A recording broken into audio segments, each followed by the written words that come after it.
Bonjour, je vais vous parler aujourd'hui de mon écrivain préféré. Il s'agit de Stéphane Mallarmé.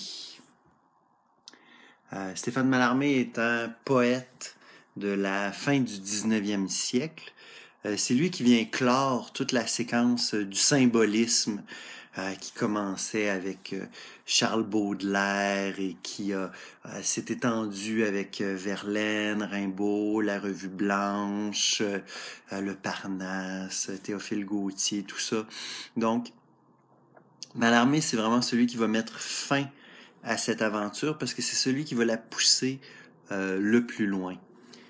J'ai passé toute ma maîtrise à travailler sur Stéphane Mallarmé. Je considère que c'est le plus grand écrivain de la langue française. Il a vraiment travaillé la langue d'une façon étonnante. Quand on s'arrête à ses poèmes, les phrases et la syntaxe sont tellement travaillées et tissées de façon étroite qu'on en vient à perdre le sens. Les mots disparaissent un peu les uns dans les autres et c'est l'ensemble de la phrase qui vient faire comme un son. Je vais vous donner une idée à partir d'un poème sur lequel j'ai beaucoup travaillé. C'est son Tombeau d'Edgar Poe. Tel qu'en lui-même enfin l'éternité le change, le poète suscite avec un glaive nu son siècle épouvanté de n'avoir pas connu que la mort triomphait dans cette voie étrange. Eux, comme un vil sursaut d'hydre ouayant jadis l'ange, donner un sens plus pur aux mots de la tribu, proclamèrent très haut le sortilège bu dans le flot sans honneur de quelque noir mélange. Du sol et de la nue hostile au grief, si notre idée avec ne sculpte un bas-relief, dont la tombe de peau éblouissante sorne, calme bloc ici-bas, chu d'un désastre obscur, que ce granit du moins montre à jamais sa borne, au noir vol du blasphème et part dans le futur. Vous voyez un peu l'ambiance dans laquelle il nous amène quand on s'arrête au cinquième vers. Eux, comme un vil sursaut, et là, regardez ça, un vil sursaut d'hydre ouayant jadis l'ange. Je sais pas si...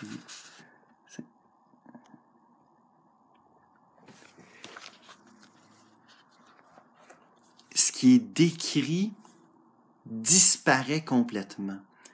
Et c'est la force de Mallarmé, de faire disparaître les choses qui sont supposées être contenues dans les mots. Ça est l'art de la coupure. Hein?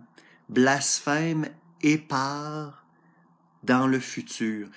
Épars comme des poèmes épars, quelque chose d'éparse.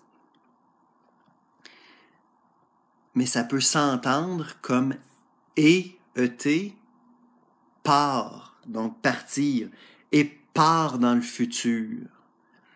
Et cette façon-là de faire entendre plusieurs choses, faire entendre autre chose que ce qui est supposé être dans les mots originellement choisis, il y a là tout l'art du poète. Et les poèmes de Mallarmé sont tous plus fins les uns que les autres. Mais là où le poète brille le plus, à mon sens, c'est dans sa prose. Je vous montre ici, c'est dans la collection NRF Poésie Gallimard, ils ont mis 3 livres ensemble, mais celui qui m'accroche particulièrement, c'est le deuxième, c'est Divagation. Divagation est est un recueil d'articles où il est question de théâtre, de poésie, de certains artistes, de certains auteurs. Il va parler de sa vision du livre.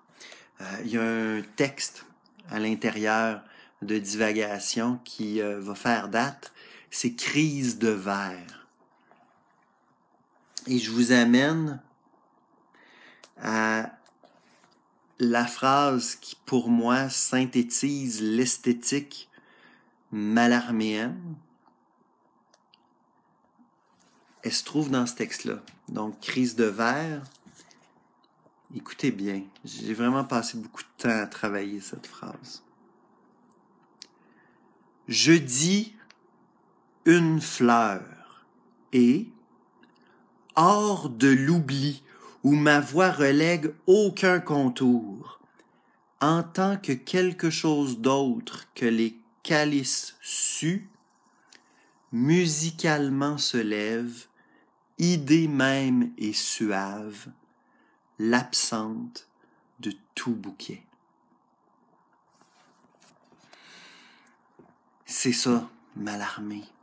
Je dis une fleur, et ce qui s'élève, c'est l'absente de tout bouquet. Le mot, souvent c'est quelque chose qui a été dit en linguistique, le mot tue la chose. Non seulement le mot tue la chose, mais fait sentir son absence et le fait sentir musicalement. Il y a quelque chose, et la syntaxe est magnifique, chaque partie de la phrase est magnifique. Je dis une fleur et hors de l'oubli. Les choses vont sortir hors de l'oubli. Tout à coup, il y a quelque chose qui est rappelé. Hors de l'oubli où ma voix relègue aucun contour. Donc, c'est pas une voix qui vient définir les balises où se passent les choses. Ma voix relègue aucun contour. En tant que quelque chose d'autre que les calices sus. Autre chose que ce qui est habituellement placé dans la cérémonie religieuse. Autre chose que ce à quoi on s'est habitué. Musicalement se lève, idée même et suave, l'absente de tout bouquet. Les choses vont se lever musicalement et c'est une idée même et suave. Le suave est important aussi parce que c'est pas quelque chose de purement intellectuel. C'est pas quelque chose qui est... c'est pas une idée d'un mathématicien qui travaille des structures.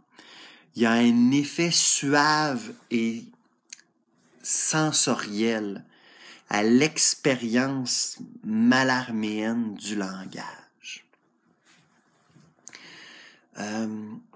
Quand je suis arrivé au secondaire, je me suis révolté sur ce qu'on m'avait enseigné. Je viens d'une famille catholique et j'ai arrêté d'aller à l'église. Et même encore aujourd'hui, il y a cette espèce d'opposition très nette dans la société entre les gens qui sont religieux et les gens qui sont athées. Et c'était clair pour moi, dans cette révolte, que le côté religieux était quelque chose auquel je pouvais pas adhérer. Ceci dit, j'ai vu assez tôt, je dirais au cégep, le piège de l'athéisme rationnel. Il y a quelque chose dans la posture des arrogants athées qui est de ne pas voir ce qui échappe à leur raison. Ils sont aveugles des limites même de leur cadre. Et j'ai toujours été pris avec cette question-là. Ah, mais Sébastien, crois-tu en Dieu? Pas vraiment. Alors, t'es athée? Pas vraiment.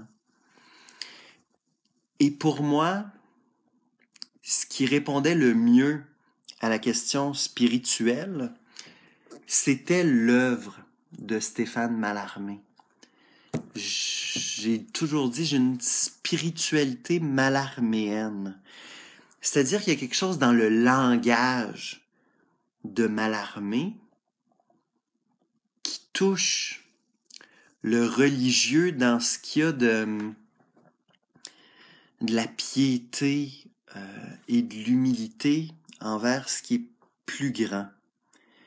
Mais au lieu d'idolâtrer un Dieu qui serait une espèce de totalité unie, son langage pointe dans la direction de l'absence, l'absente de tout bouquet.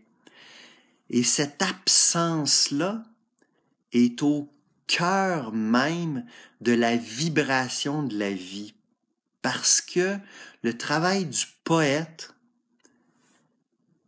c'est faire entendre ce qui ne se dit pas. Il y a de l'impossible à dire dans la vie. C'est ça qui échappe, à mon sens, aux athées.